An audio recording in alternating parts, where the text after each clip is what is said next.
Bonjour à vous, bienvenue dans ce nouveau tuto qui est destiné aux amis débutants.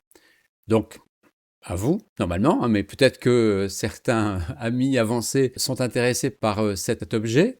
Alors, il s'agit d'une lampe qui s'appelle la lampe Orbit, donc faisant allusion en fait à l'espace. C'est la société Gantry basée à San Francisco qui est à l'origine de ce design. C'est une société qui est plutôt spécialisée dans l'impression 3D et ces deux lampes effectivement ont été réalisées en impression 3D. Et donc nous allons modéliser, alors, on modélisera une seule lampe.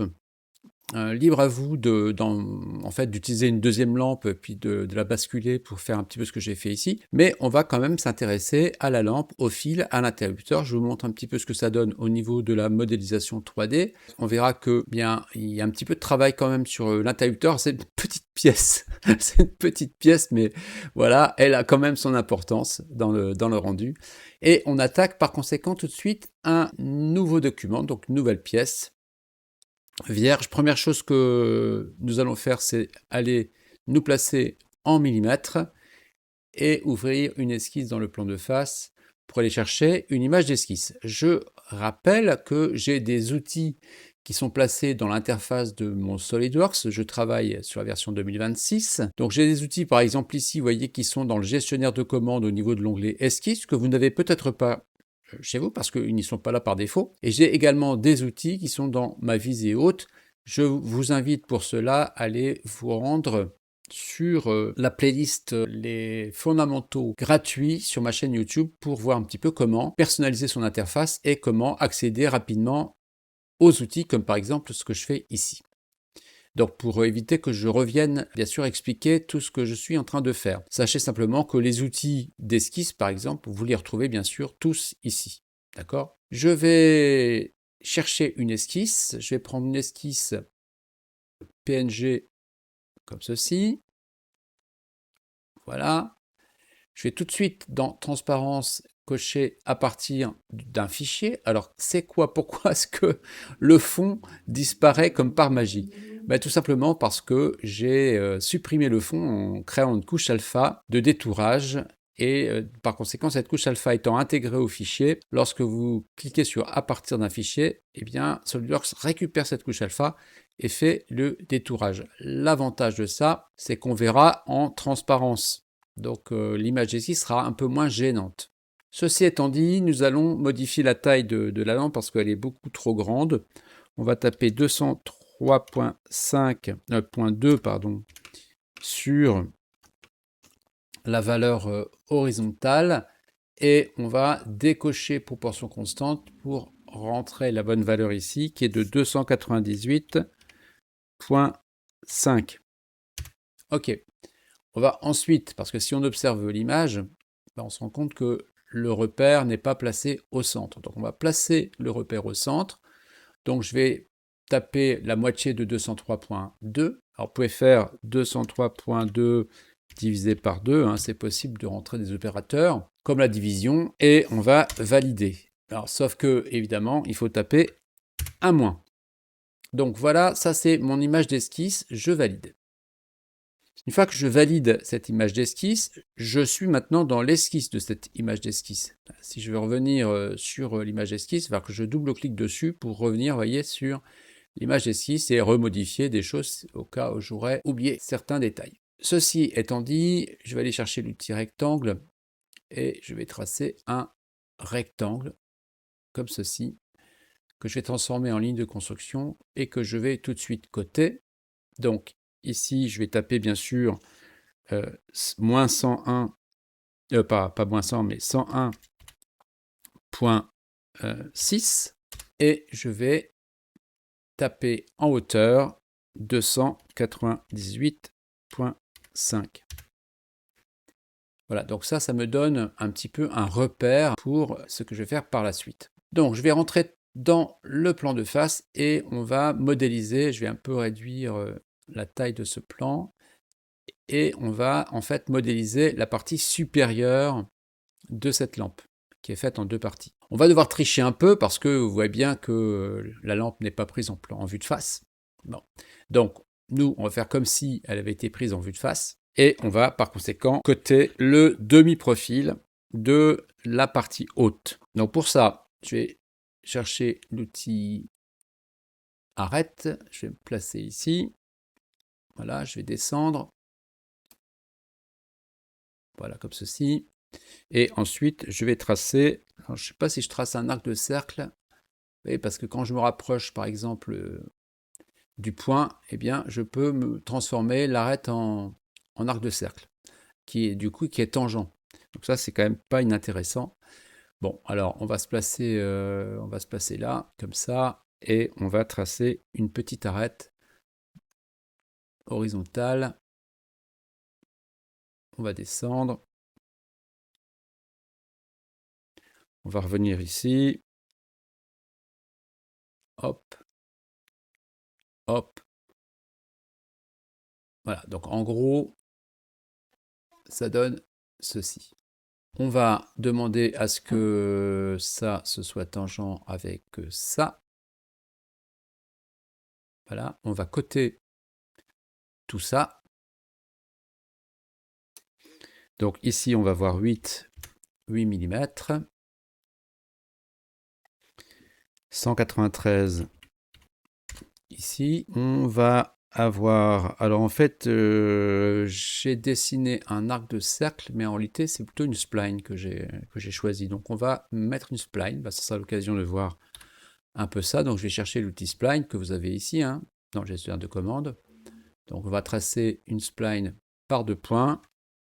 Voilà. Et on va aller, en cliquant dessus, je fais apparaître les tangentes et on va demander à ce que cette tangente soit verticale, que celle-ci soit horizontale pour obtenir bien sûr des tangences. Et on va rentrer quelques valeurs.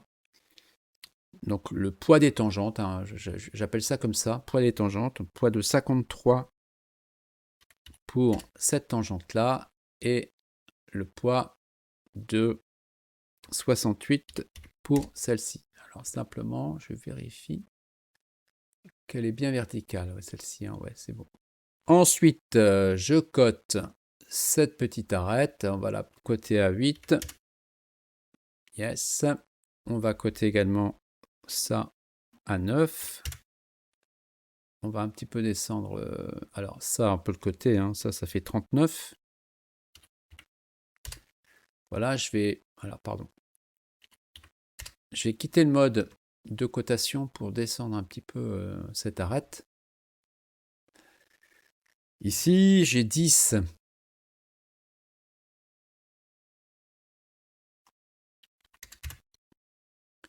10 comme ça, et j'ai 5 mm ici. Donc ça, c'est pas mal. Qu'est-ce qui me manque? Bah, il me manque la position ici. Alors ici, j'ai une cote pilotée parce que... Pourquoi est-ce que la cote est pilotée? C'est intéressant quand même de vous montrer ça. Vous voyez, si je fais ça, il me met une fenêtre d'alerte là qui me dit « Attention, cette cote est pilotée ». Alors pourquoi j'ai cette fenêtre d'alerte? Tout simplement parce que je suis en train de surcoter mon esquisse. Parce qu'en effet, je connais la largeur de ce rectangle que j'ai tracé tout à l'heure, et forcément, si je déduis cette largeur de toutes les cotes que j'ai faites ici, j'ai celle-ci qui existe en réalité. Donc c'est la raison pour laquelle j'ai ce problème. Donc cote inutile en fait. Hein. Donc, alors par contre, il me manque, c'est la position de ceci à 66.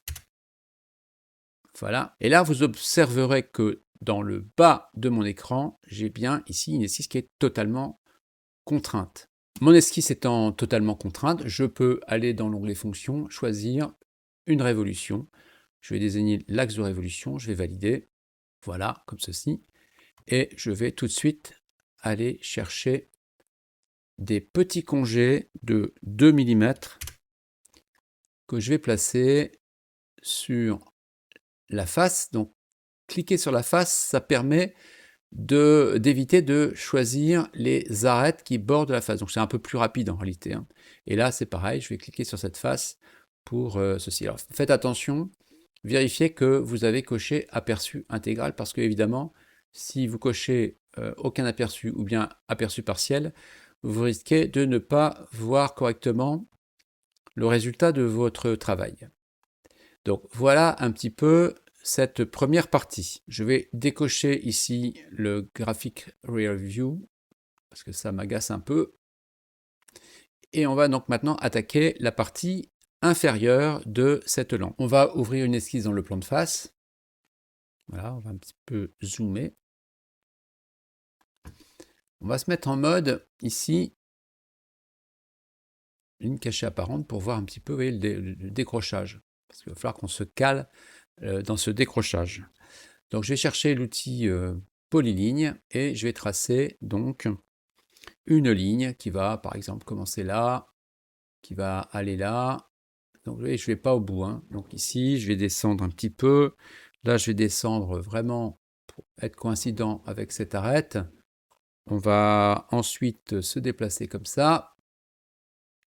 Et je vais faire Escape pour aller chercher l'outil Spline et tracer une spline. Je vais rechercher l'outil arête et je vais tracer une arête verticale, comme ceci, qui va descendre jusqu'en bas. Alors, vérifiez que vous êtes bien à la verticale. Voilà, on va faire comme ça, on va faire comme ça, on va faire comme ça, et on va faire comme ça. Donc, toujours vertical, bien sûr. Ok, donc ça, ce point-là, je le sélectionne. Ensuite, j'appuie sur la touche CTRL, je maintiens la touche CTRL, je clique sur ce point, je relâche et je fais coïncident. À partir de là, on va aller un petit peu coter tout ça. Alors, première cote importante. Alors là, je vois que par exemple, ici, c'est pas l'horizontale. Hein, donc, je vais cliquer dessus, le rendre horizontal. Je vais coter la position de cette arête par rapport à ça. Donc ici, on va avoir 62 mm. OK. On va coter ça à 40. On va coter ça à 14. Ça à 15.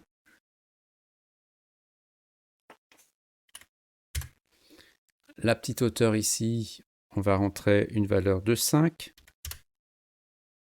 Voilà, OK. On va tout de suite en profiter pour... alors, c'est pas ce que je voulais faire. Je voulais quitter le mode de cotation parce que je voudrais revenir sur la spline. Donc, je vais cliquer sur la spline, déplacer cette tangente, demander à ce qu'elle soit horizontale, déplacer celle-ci, demander à ce qu'elle soit verticale, comme ceci, voilà. Je vais rentrer une cote tout de suite ici de 6. Et je vais rentrer le poids des tangentes. Donc cette tangente-là, elle va avoir un poids de 50. Et cette tangente-là, elle va avoir un poids de 36. Voilà, comme ça. Donc ça, c'est pas mal. Ensuite, je vais coter ça. Alors ici, je ne sais pas si je mets 58, mais j'ai peur que 58... Voilà, 58, c'est très bien parce que vous voyez, ça me permet d'avoir un petit jeu. Et c'est exactement ce que je voulais. Donc je pense que là, j'ai coté complètement cette esquisse. Elle est totalement contrainte, on le voit ici dans le bas de l'écran. Je peux par conséquent faire une fonction bossage révolution autour de cet axe. Voilà. Je ne vais pas fusionner le résultat et je valide. Je vais quitter le mode arrête caché. On va revenir sur l'image ombrée comme ceci. Je vais masquer. Je vais dérouler le volet des tâches, hein, ça vous le savez normalement. Hein. Ce volet des tâches, il a plusieurs fonctions. Il permet très vite de masquer ou de rendre visibles les corps volumes qui sont ici ou de les rendre transparents. On peut également appliquer des couleurs si on le veut. Donc moi, ce que je voudrais, c'est rendre transparent, enfin plutôt masquer l'image d'esquisse. Voilà, c'est fait. Et maintenant, je vais rentrer dans les congés. Je vais choisir congé de face, donc comme ici. Et vous voyez que congé de face, j'ai deux cases qui sont en attente. La première qui attend que vous désigniez une première surface. Ensuite, je valide la seconde en cliquant dedans et je vais cliquer sur la deuxième face. Je vais rentrer une valeur alors de 12. Alors ici, la valeur de 12, elle est déjà là, donc c'est parfait.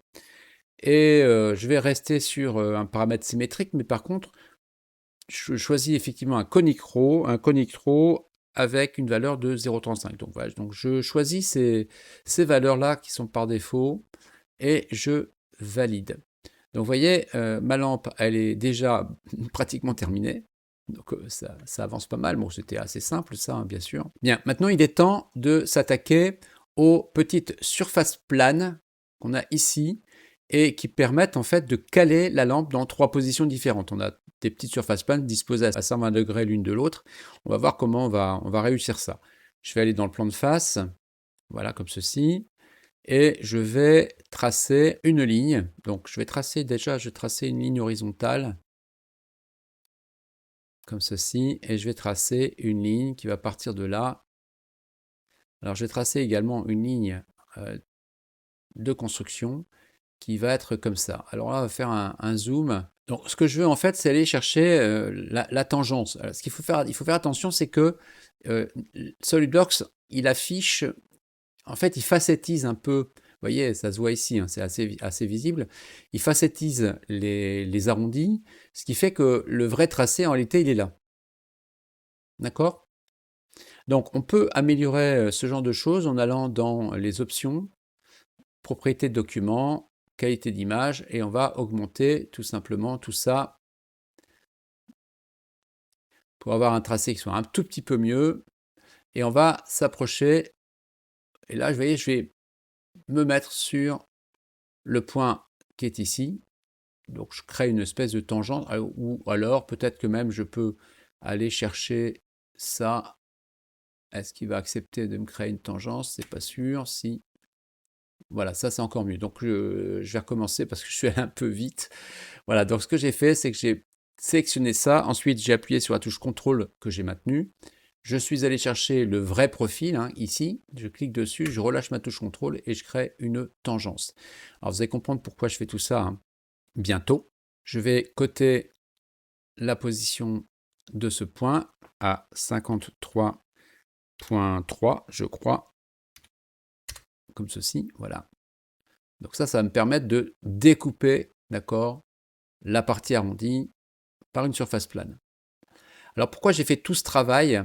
Bah, tout simplement parce que moi j'ai voulu, alors nous on ne le fera pas, mais moi je voulais connaître l'angle d'inclinaison par rapport à ce point-là pour basculer ma lampe, parce que j'ai fait bien sûr un modèle basculé et il fallait que ce modèle basculé repose à la fois sur le point de contact ici et à la fois sur la surface plane que je suis en train de créer. Voilà, donc c'est la raison pour laquelle j'ai fait ça. Et d'ailleurs, ici, on peut s'amuser à aller mesurer l'angle. Alors, sauf que, bien sûr, il me dit que c'est une cote pilotée, hein, mais voyez, j'ai un angle de 54,36. Donc, je sais que, eh bien, je pourrais très bien déplacer le corps en rotation de cet angle. Bien, donc, ceci étant dit, je vais tracer une arête qui va être collinéaire à ça, comme ceci, d'accord? Bien, une fois toutes ces précautions prises, on va aller dans l'onglet fonctions, on va faire donc enlèvement de matière et extruder. Là, il faut faire attention parce qu'il faut choisir à travers tout, d'accord? Ensuite, seconde précaution, il faut vérifier de quel côté se trouve la flèche. La flèche est orientée vers la gauche, c'est-à-dire que vous allez retirer tout ce qui est à gauche, alors que moi je veux retirer ce qui est à droite, donc je vais cocher, basculer côté, comme ceci. Vous pouvez, si vous le voulez, bon ici c'est pas utile, hein, parce que de toute façon il n'y a pas d'ambiguïté, mais par exemple nous pourrions décocher sélection automatique et dire voilà c'est ça que je veux découper, hein.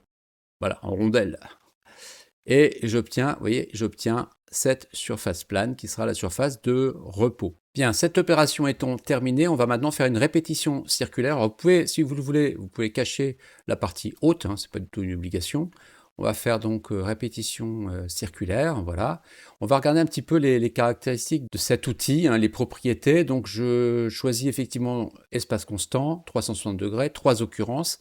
Alors pourquoi 3 occurrences? Parce qu'on pourrait penser que ça va ajouter 3 surfaces en plus. Non, les occurrences, c'est bien le nombre total de surfaces planes qui vont être générées, donc y compris la première. Donc effectivement, c'est bien 3. Elles seront donc disposées à 120 degrés l'une de l'autre. Il s'agit ici de répéter une fonction, hein, et pas un corps volumique. Donc je vais aller chercher la fonction ici, ou bien je peux aller désigner la surface plane qui est ici, ça c'est possible. Mais si vous avez un doute, bon, de toute façon, vous voyez ici, on n'y a pas de doute, hein, ça marche. Hein, enlèvement de matière extrudée, c'est bien ça qui a été choisi, donc pas de problème. Et on va choisir surtout, on va choisir l'axe de révolution. Donc ça va être cet axe-là. Et on voit que ça se génère, on va valider ça, et on obtient nos 3 surfaces planes. C'est nickel. Et puis avant de terminer ce tuto, eh bien on va aller dans les congés. On va choisir donc un congé. Alors je crois que je choisis les congés de face toujours. Et puis on va choisir une largeur de corde. Mais là, je vais quand même m'expliquer un petit peu pourquoi largeur de corde. Alors, on va déjà faire un congé symétrique pour vous montrer un petit peu ce que ça veut dire. On va mettre 1 mm et je vais aller désigner donc l'arête qui est ici.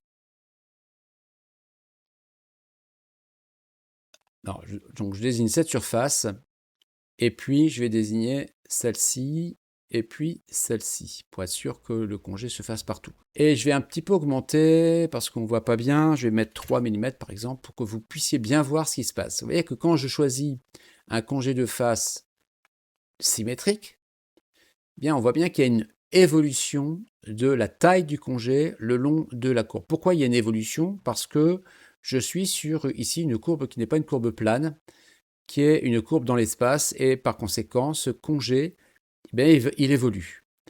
Si vous ne souhaitez pas avoir un congé qui évolue, vous pouvez choisir dans les paramètres de congé largeur de corde, comme je viens de le faire ici. Et on peut choisir, par exemple, on va choisir courbure continue comme profil.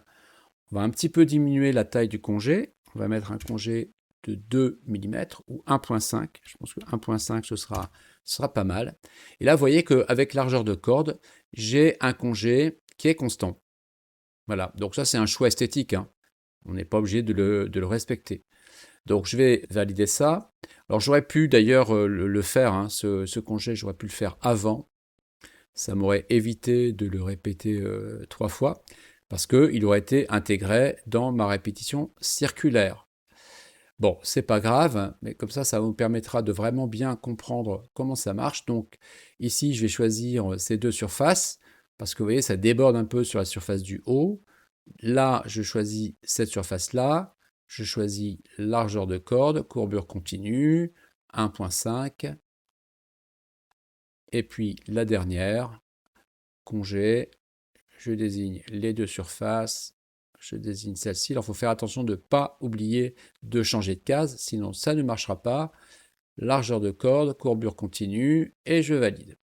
Voilà, donc j'ai terminé cette première partie de modélisation. Je peux faire réapparaître, bien sûr, la partie haute. Merci et à bientôt j'espère que je vais vous retrouver sur le tuto numéro 2. Je vous rappelle que pour accéder au tuto numéro 2, il faut aller sur mon site Podia. Et vous savez que les leçons complètes, je les vends vraiment pas cher du tout.